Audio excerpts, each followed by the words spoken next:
வணக்கம் நண்பர்களே, அனைவருக்குமே பார்த்தீங்கன்னா வணக்கம். திமுக அமைச்சரின் மகன் தற்போது விரட்டி அடிக்கப்பட்டிருக்கிறார்.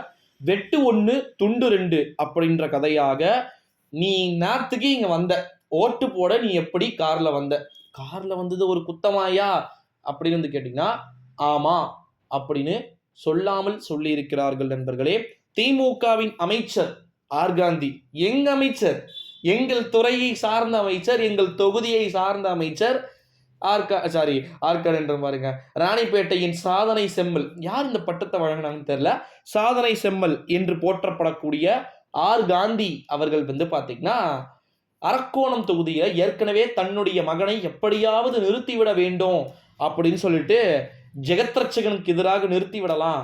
ஏன்னா ஜெகத்ரட்சகன் அப்படின்றவரு one of the most important பர்சனா டிஎம்கேக்கு இருந்தாங்க. கலைஞருக்கு பிறகு நான் இந்த திமுகவின் கழக உடன்பிறப்புகள் பார்த்தீங்கன்னா ஒண்ணு சொல்லிக்கிறேன், ஸ்டாலினால் பேச முடியாததை கூட இந்த மனுஷன் பேசுவார். சத்தியமா நான் சொல்றேங்க, ஸ்டாலினால சுத்தமா எதுவுமே பேச முடியல அப்படின்ற விஷயத்த கூட பார்த்தீங்கன்னா அழகா கிளியர் கட்டா பேசக்கூடிய தமிழ் புலமை அதீதமாக மிக்கக்கூடியவர் இவரே. ஓகேங்களா? இந்த ஒரு சூழ்நிலையில தான் ஜெகத்ரட்சகன் அவர்களுடைய அந்த தூண்டுதலின் பேர்லையா என்னன்னு தெரியல, ஆர் காந்தி அவர்களுடைய மகன் வினோத் அவர்கள் ஓட்டு போட வந்தார் அப்படின்னா சொல்லிட்டாங்களா, விரட்டி அடிச்சுக்கிறாங்க.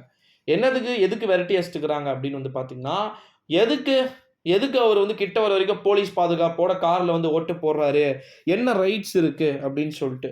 அதாவது எப்படின்னா, ஒரு குடும்பத்திலே 2 அடுப்பு அப்படின்ற கதையை நீங்கள் கேட்டிருப்பீர்கள் அப்படின்னு நினைக்கிறேன்.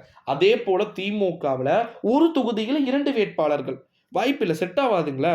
நீ போட்டி போடு, ரொம்ப க்ளோஸ் இருந்தாலும் ஒருத்தர் எதிர்த்து ஒருத்தர் போட்டியும் கொஞ்சம் காண்டிரும். ஏன்னா இவருடைய விஷயங்கள் அவருக்கு நன்றாகவே தெரியும். ஆர் காந்தியும் ஜெகத்ரட்சகனும் ஒண்ணுக்குள்ள ஒண்ணுமுங்க.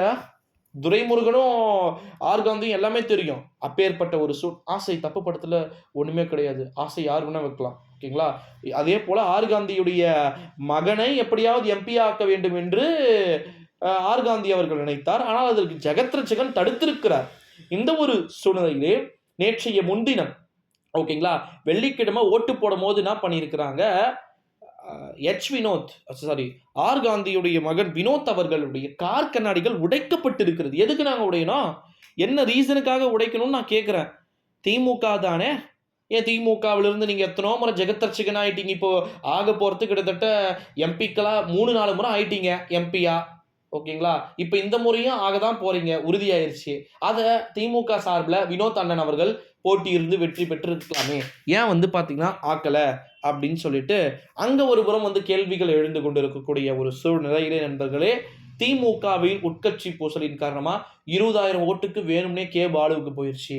கே பாலு யாரு, ஒரு ஸ்ட்ராங்கஸ்ட் கேண்டிடேட்னா தமிழ்நாட்டிலேயே பிஎம்கேல இப்ப நின்று இருக்கக்கூடியது எது தெரியுமா, 10 தொகுதிகள் இருக்கிறாங்க பார்த்தீங்கன்னா, இந்த 10 தொகுதிகள்லையுமே ரொம்ப ஸ்ட்ராங்கஸ்ட் கேண்டிடேட் அரக்கோணம் தொகுதியுடைய கே பாலு. ஓகேங்களா? எவ்வளோ விஷயங்கள் நல்லது பண்ணியிருக்கிறார். ஸோ இது அவருக்கு சாதகமாக கூட திமுக காரங்க இங்கிருந்து அதை பண்ணுறதுக்கு வாய்ப்பு இருக்குன்னு சொல்லியிருக்கிறாங்க. ஸோ வெயிட் பண்ணி பார்க்கலாம் நண்பர்களே.